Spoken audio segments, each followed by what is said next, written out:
Hi, you're welcome to my day three practical section on feature engineering. If you're just joining us for the first time, please do well to stay and enjoy the coding section. Now, before we proceed with the feature engineering, I quickly want to make a recall on the day two coding section based on exploratory data analysis. Now, in this section, we quickly looked at how to import libraries, how to load your data, how to check the description and information of your data. We also consider handling missing values and how to drop them. We also went ahead for plotting, how to plot using histogram. Now, in case if you want to make reference to this code or the explanation, let's make sure you check the description. You'll see the link to the direct YouTube link and the GitHub link. Now, you could also make reference to the playlist titled ML Project, and then you have access to the lecture and the coding section from day one. So let's continue. Now, from our day two class, I want you to do something on the script. So what we need to do is we want to use this data we have processed. So all we need to do is to say df underscore clean dot c underscore csv in brackets, the name of the file we want to save. And what is the separator? That is the semicolon. Index false. Now you can manipulate this to see the difference when you set index true and index false. Now, just in case you've closed your file and you want to open it, all you need to do is just to run it again so you could be able to run the last cell. So let's do that. So you could come to the kernel and say, click here, come to the kernel and say, restart kernel and run all cells. So you're permitted to do that. Okay, so we go through and just wait for a few seconds and then we'll be able to get the results.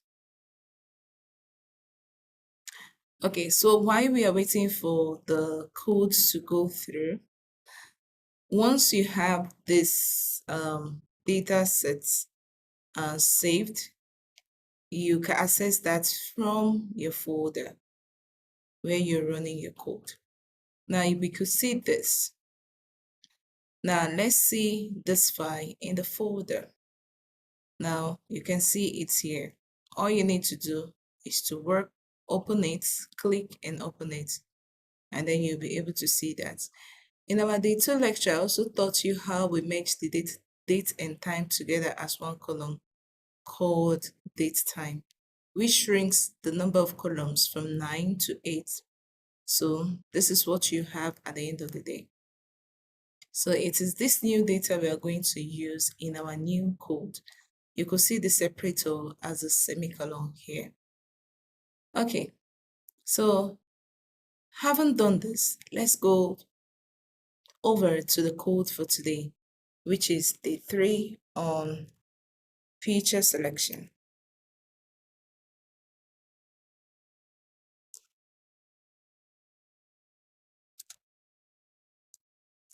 Sorry, feature engineering. Yeah.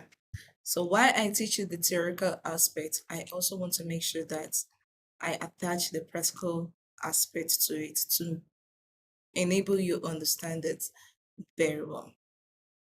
Okay, so we rename. Now, what do we do? If you can recall, all you need to do is to import libraries.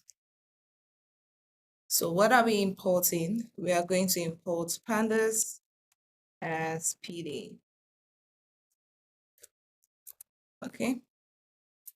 So now let me put that as a comment. Import necessary libraries. Okay. So the next thing we need to do is we are going to import numpy as np because that's part of the code we're going to work with today. but nevertheless, let's take the next step. So let me just put down the number of cells I want. So it will be very easy for me to just type in each cell. So the next thing we want to do is to load the dataset. And let's go on with the code.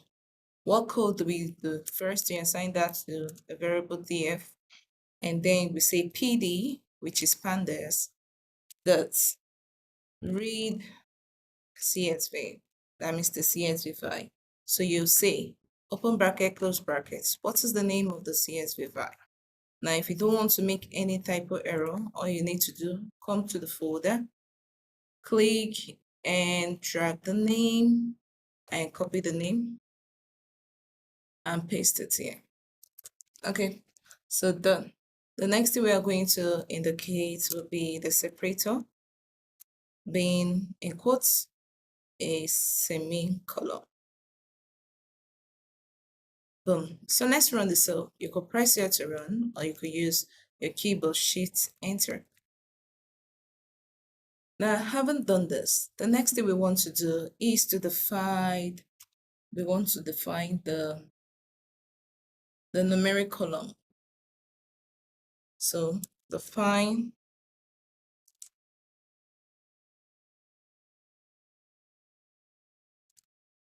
numeric columns. Okay, so let's assign that to numeric columns and try to type out the columns we can find on that file we have saved. So we have global active power,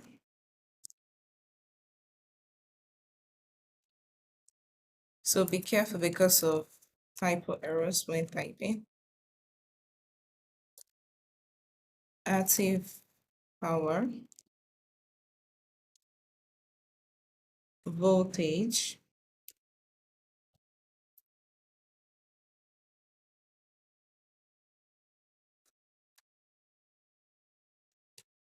global intensity,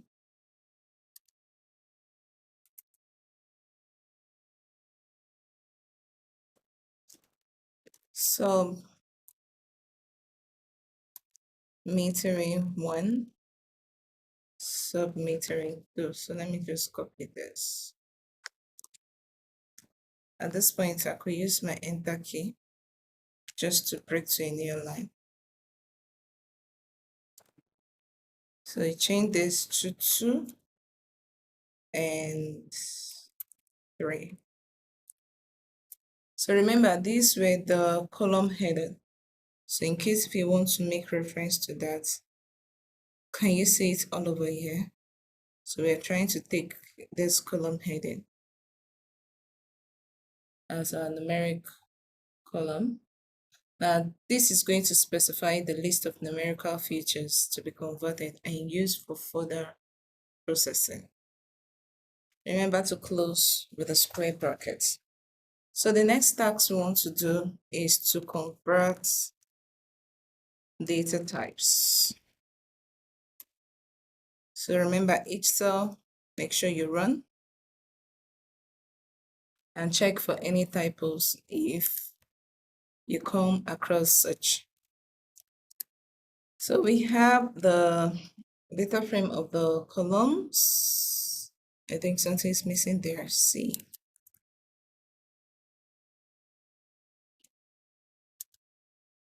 And then we have the numeric column as type floats. So we are trying to convert the selected numeric column to float type to ensure compatibility with mathematical operation.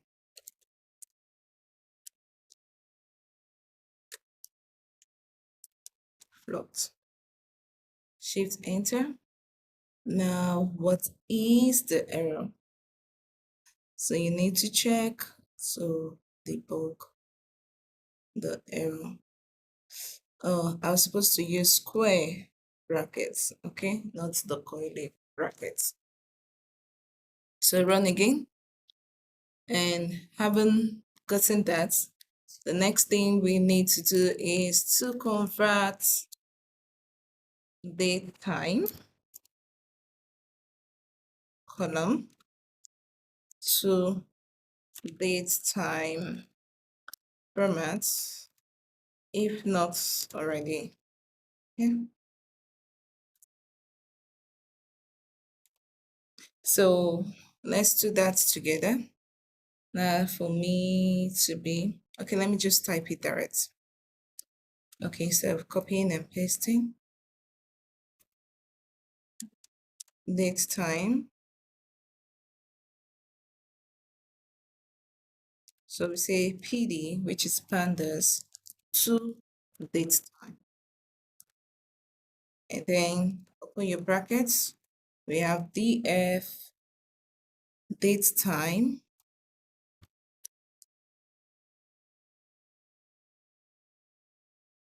Close your square brackets. And then let's add this also. Arrows.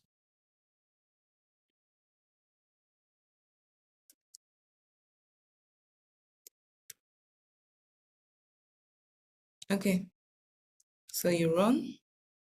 Now the next thing we want to do is to extract. We want to extract date time futures.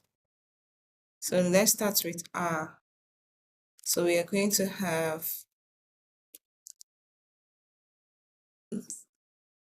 this variable for our R, and we'll just use date time.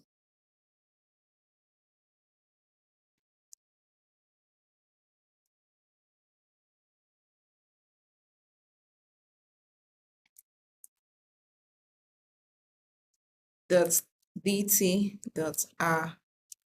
So this is going to extract the R from the timestamp to capture our hourly variations in power usage.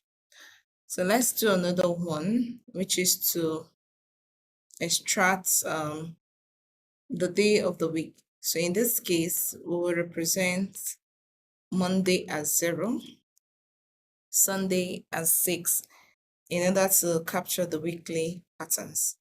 So let me copy and paste. So instead of this R, we're working on day of week, day of the week.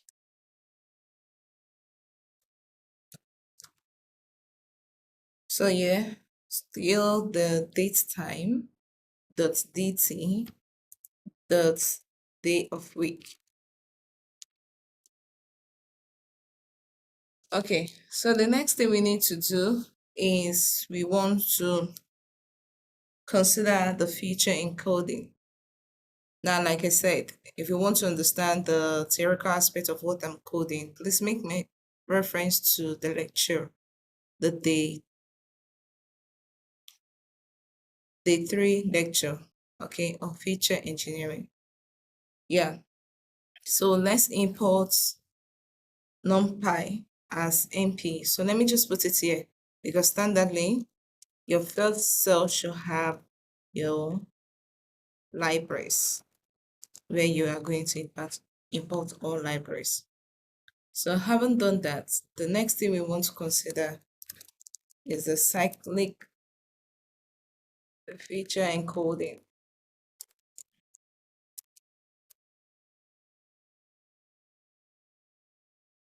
Okay, so let's start with considering the hour cosine and the hour sine. You could remember sine, cosine, and tangent. That's what I'm talking about. So first, we are going to encode hour of the day as a sine wave to model the cylindrical nature of time. Okay, so let's do that together. Okay, so let me mention, if you want this script, you could access it from my GitHub, okay?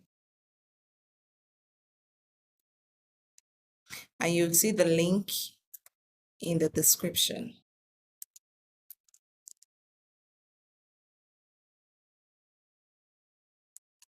So we have 2 times pi. So for us to write our pi, it's going to be np.pi, not just pi, because numpy is used for our mathematical computation. Okay, so we have df square r, then divide by 24. So if we are to do the cosine, because this is for the sine, we'll just follow the same similar way. But in this case, we'll change the sign to cos, which symbolize cosine. And then, okay, cos here. So we've done this. Don't forget to close the brackets here. And here also. Okay, so let's run if there will be any error. Okay, it says MP is not defined. So remember, the first time we ran this cell, it was only for pandas. So you have to run this cell again and come back here to run. So we'll get it now. Now, just in case if you want to check the results for each of them, no big deal. Just copy each of them and paste here. So let's see. This is telling us the date time, the first 5, the last 5. So remember, in our day 2 lecture, I taught you on how to view the first 5 rows and the last 5 rows by using df.head brackets, opening and closing brackets. And for the last 5, you're supposed to use df.tail, opening and closing brackets. So now, in this case, if you want to view any of the variable you've assigned to, all you need to do is copy and paste. Now, let's try. What about if you want to check the data frame for R? All you need to do is the same, copy and paste, and then you run it, you see for the R's. Yeah, so the same thing if you want to check for the R cosine, the sine, the same. Okay, so this is how you check what you have implemented, okay, to check the results.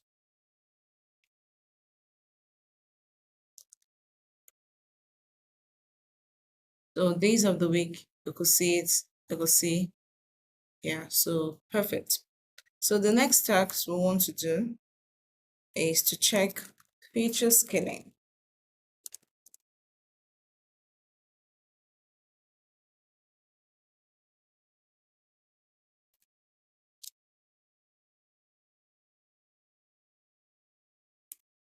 Now, in feature scaling, during our lecture, I explained to you why it's important for us to scale our data for easy computation and to reduce complexity of the model.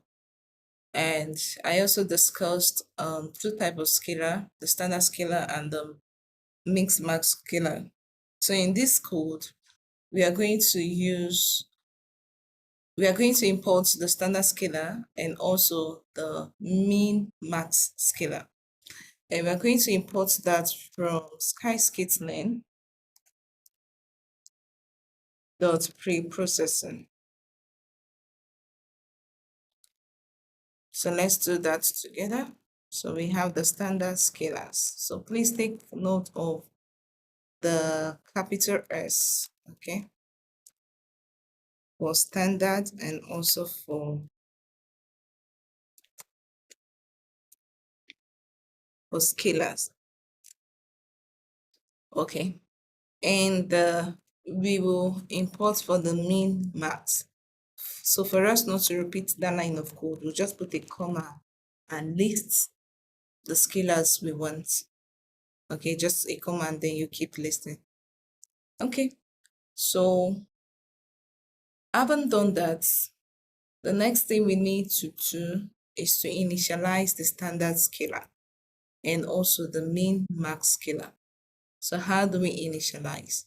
We're going to say scalar std. This is for the standard scalar. Standard scalar, open and closing brackets.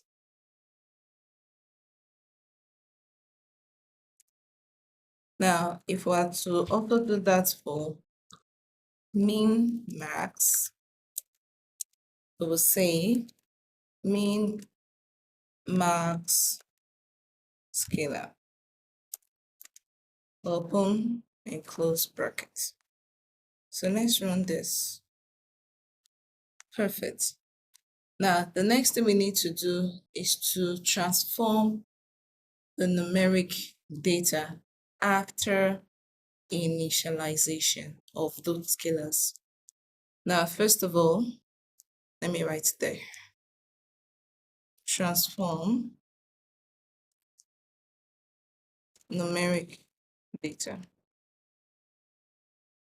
Now, what do? You assign that to a variable df standard equal to pd dot data frame, open, close. Then we have scalar std dot fit underscore transform df square brackets numeric columns, close the brackets, comma, columns equal to numeric columns. Now let me explain what is happening here. We want to apply the standard scaling to numeric columns and then returns a new data frame. So what will it do? We've already initialized the standard scalar and assigned it to scalar underscore std. So we are saying that it should fit and transform the numeric columns we have. And then the column should be called, the numeric column should be called columns. So let's see this. Now, you say pandas has no attributes data frame. Okay, so what could be the problem? The problem is that F supposed to be in capital form. So let's correct that. Perfect. Now, we are going to do the same for the min max. So let me just copy and paste and do the necessary modification.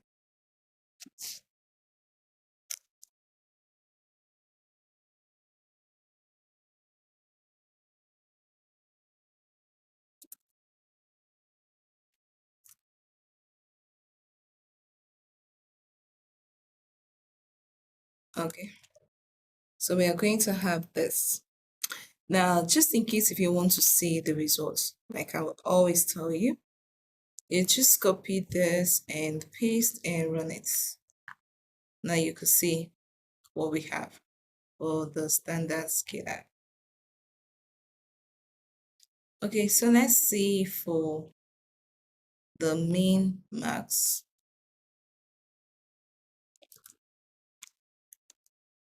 So you could see the result for the min max. Okay, yeah. So did you also observe that we have 7 columns?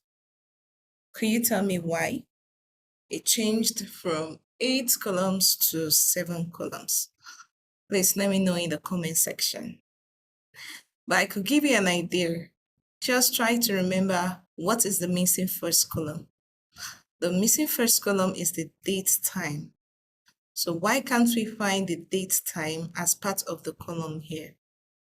Now remember, we are using the numeric columns, which we have already defined in the beginning here.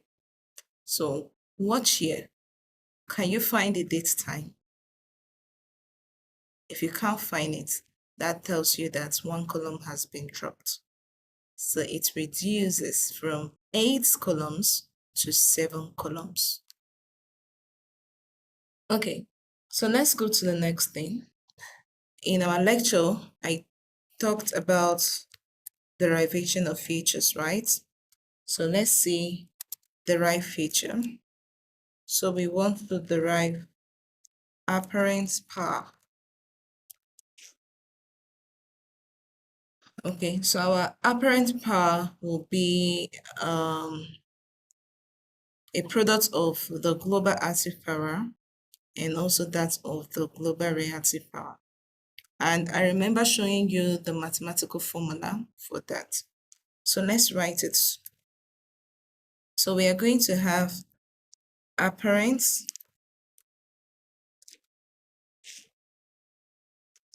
power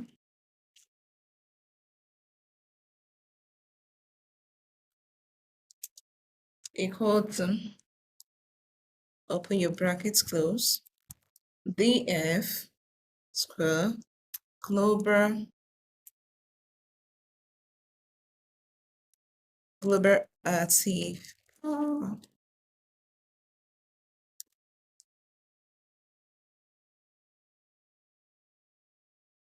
and the square brackets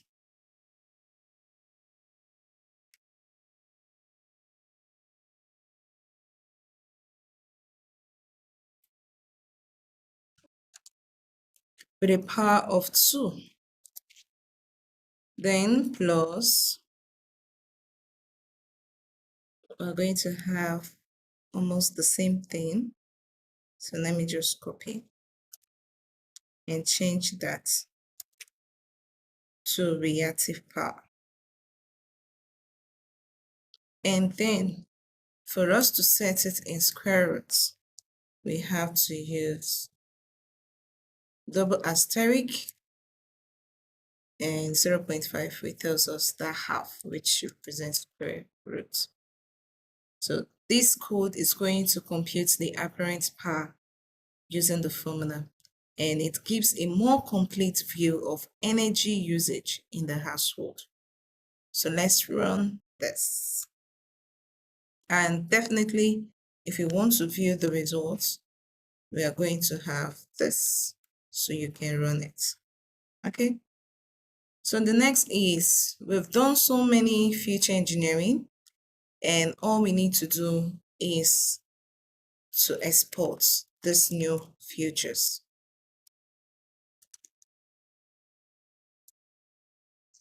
So like I explained beginning of the code, all you need to do is you have to export, like you have to save the enhanced datasets with new features to a new CSV file for later use in modeling or analysis. So let's run the code. So have df dot to underscore CSV. Now, even if you put df underscore feature set, it's still correct. This is another keyword we must take note of, to CSV. That tells us the format we want to save it to and how we want to go about that. Now, which name do we want to save it with? So we could save it with any name. So you could use any name. For simplicity, I'm going to save it as features.csv here.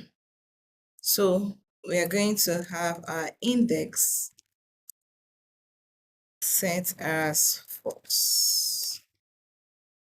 Okay, so let's run this. Invalid syntax, set as supposed to be equal to. So do you want to see your data frame? You will call clear. Now let's wait for it to run. And once the code is done, you're going to see the new script features in your directory where you're running the code. Now, what about if we say the index should be true? What is the effect? What is the effect? So let's watch and see. You could brainstorm before the answer comes out. And if we don't put the index at all, so what happens? Okay, so let's see here the features.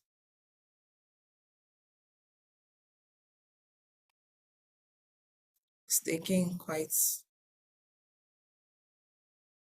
time to run. But while you're waiting for it, you can actually see the results here. Okay, so you could see we had 7 columns before, but you see how we were able to work on the extracts, extracting the R and many more. Okay, so you could see the R, the R sign, the R curves, and I think let me show you from here. So it's super easy to see the R, the day of the week, the R sign, the R curves sign, and the apparent R. And maybe you'll be wondering, so at the end of the day, how many columns do we have? Yeah, I want you to guess. We're going to have 13 columns. It means that we're able to add additional 6 to 7. 6, making it 13. Okay, so this is just what feature engineering is all about. So I believe that with the lecture and the practical aspects, you'll be able to grab more knowledge on feature engineering. Okay, so the next topic will be on machine learning. So we'll be focusing on the regression tasks. Do well to watch my next video.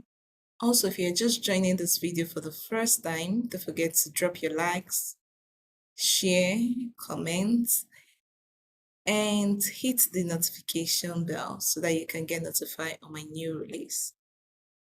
Subscribe to my channel. Thank you for watching. I'll be signing off now. Bye.